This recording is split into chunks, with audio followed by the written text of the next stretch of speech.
Hi, I'm Pete, and welcome to Just a Few Acres Farm. It's another beautiful day, and beautiful days bring choices.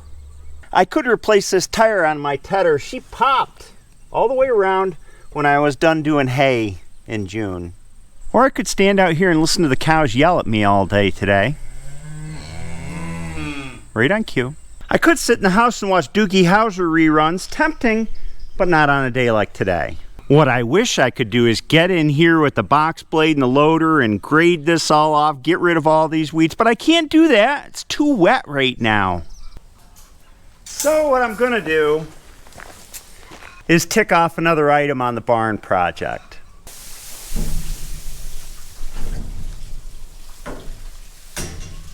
I'm gonna be working in this bay, which is currently used to feed Titus and his crew over in this bay.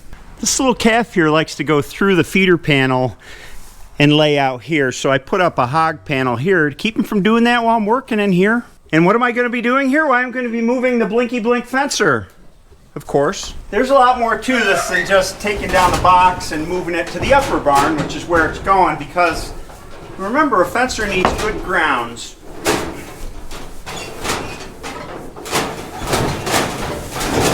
It's funny how farm arrangements evolve. This became our fence post storage area, all different kinds of fence posts, because it was just convenient to come down here, grab a post or a bundle of posts, and head on out. That's why they're there.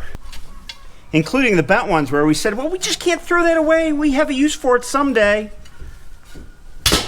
Our fencer has 3 ground posts. There's one there, and then 10 foot down the line, there's a second one, and a third one right here underneath our fencer, which is rated at 8 joules. How many ground rods you need depends on the power in your fencer. Because remember, the ground is the second half of the circuit in your fencer. You've got the hot wires above ground. You need the ground to send the current back to the fencer, and that's what gives the animals a zap. How much zap you have determines how many ground rods you need.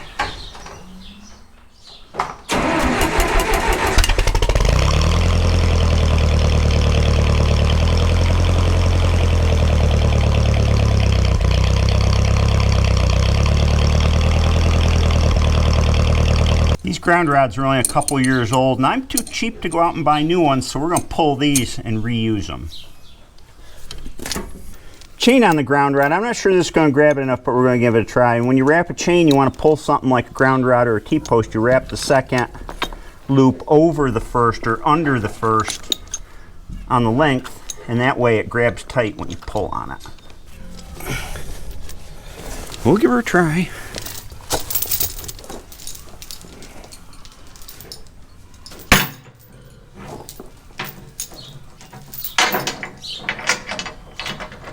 I just don't know if it's going to slide up the rod or not. We'll see. I have a plan B.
We'll go on to plan B. I have a plan C too, but we'll get to that.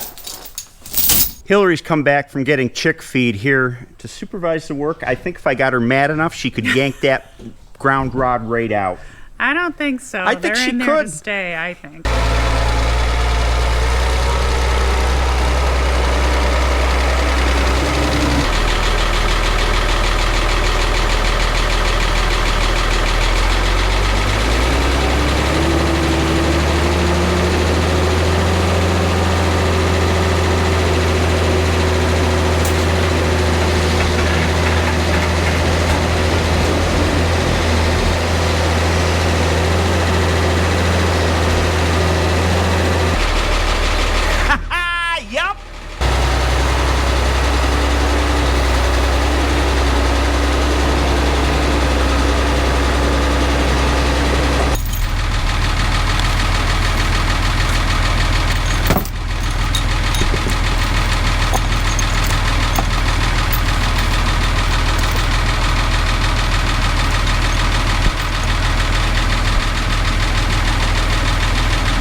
One of these ground rods is bowed, and that's no good for driving it back in, so I'm going to straighten it using what I have on hand.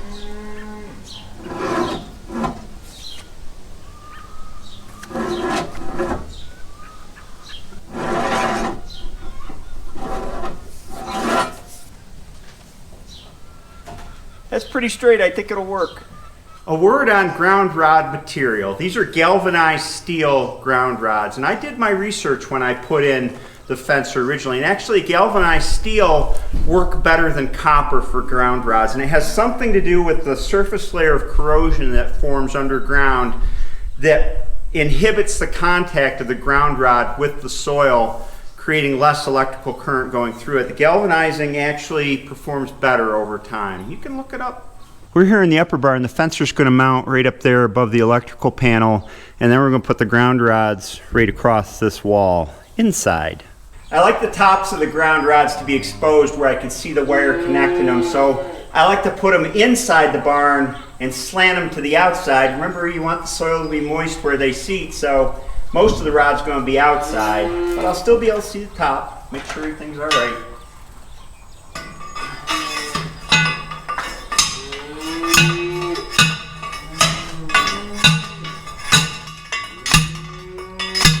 This is the fun part. One rod in. Oh, we're going to put this one right over here. You want to stand on the other side so your head's not in line.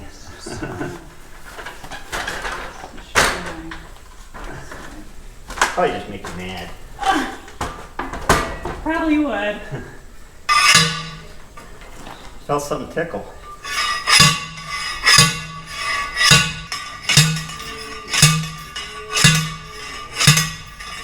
All this exertion has reminded me of the question, why are we moving this fencer anyway? Well, the reason we're moving it up here is because it's more central to the fencing system on our farm. The grounds are closer to the fence. And also up here, we have access to both sides of our farm. The farm's kind of split in half by the laneway that runs through it. So depending on what gates we have open, sometimes we have problems getting power to one side or the other in the fence. And this way, we can power it to both sides, which we'll get to later.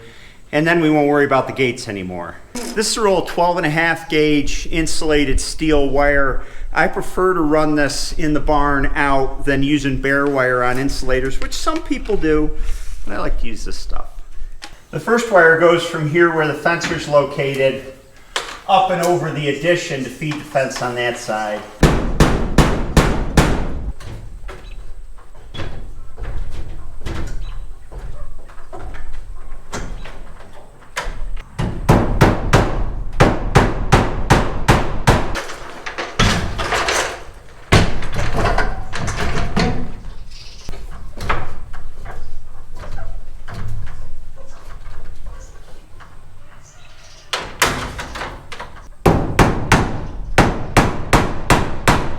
I drilled a hole and put a little grommet in there. How neat.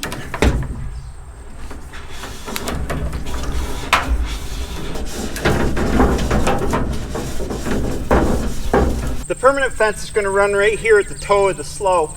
So this will be no cows land here because they dig at slopes if you give them access, and I don't want them doing that. I'm going to run this temporary over the temporary fence and feed it from here. This stuff is super simple to strip. Just run a pair of these electrician's pliers around. Electrician's pliers, I guess. I don't know. They're my favorite pair. Then just yank the insulation off. Put it in your pocket. You don't want to leave plastic all over the ground. Ow! The fence is on. What did the full glass say to the empty glass? What? It's a puzzler. The full glass said to the empty glass, "You look drunk." You look drunk. He was drunk. He was drunk. Boo. Yeah. Can't believe I got buried at cable. Yeah.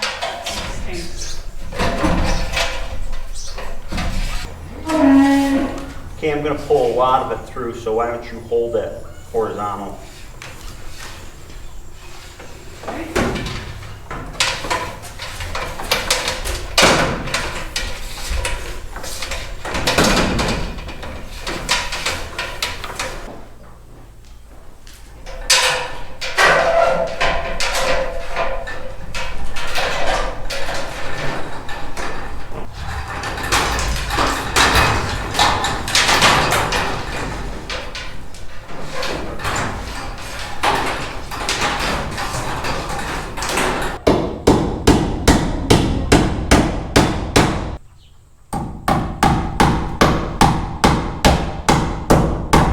I can't believe it's already 3 in the afternoon, but we got all the cable run in the barn. So it starts here on this side. There's a coil there. I got to go outside and finish it over there. I think I'm going to have to dig a trench actually. But anyway, it goes up and around and then down to the fencer here. And then from here it goes around, course, and down and out that way to the winter pasture. Now I can take the fence charger down and we can move it up to the other barn. Remember, I still got a ground rod to relocate here. This is the ground wire. This is the wire that goes out to the fence.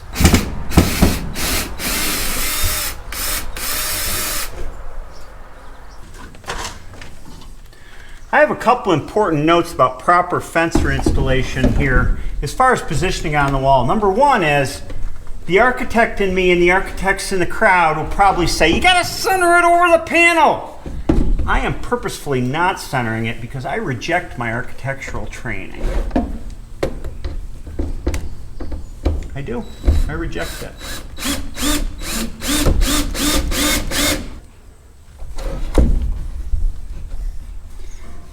Maybe I'll even keep it off level a little bit. Yeah, that helps my OCD greatly. And the last thing is when installing a fencer, you must use buell-headed drywall screws with washers. Yep. That's the proper way to do it.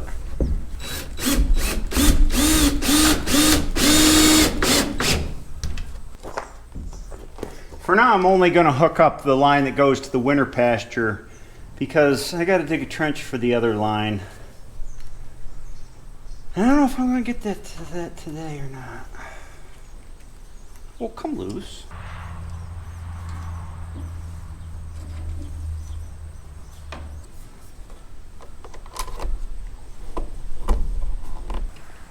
Here's the lead for the ground.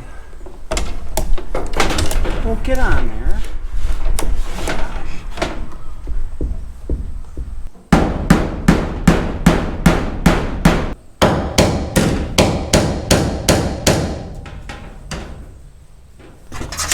The other end of that goes to the first ground post.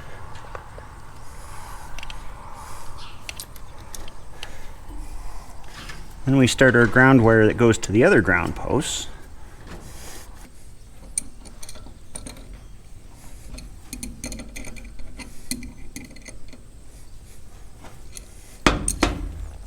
Then it goes to the second ground post, wire across here. And what I'm doing is I'm just hooking up a partial system because I want to get it recharged and then I can go down and get the third ground rod. I just want to get it up and running again.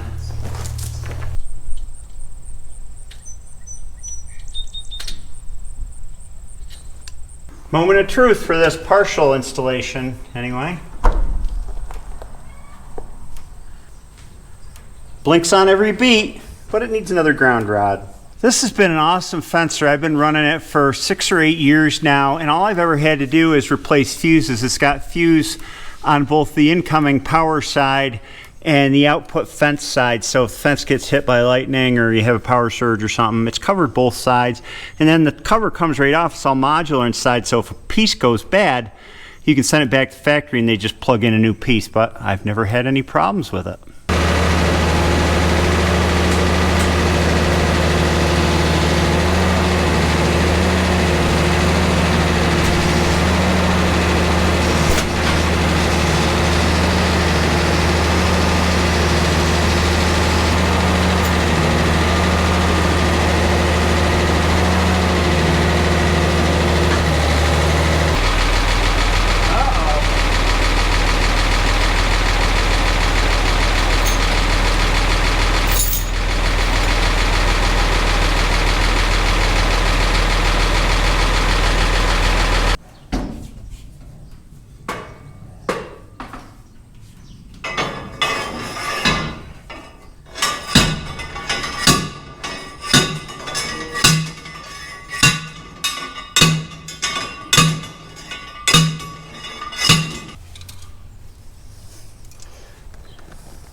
Finally, I can wire up the third ground rod to the second ground rod.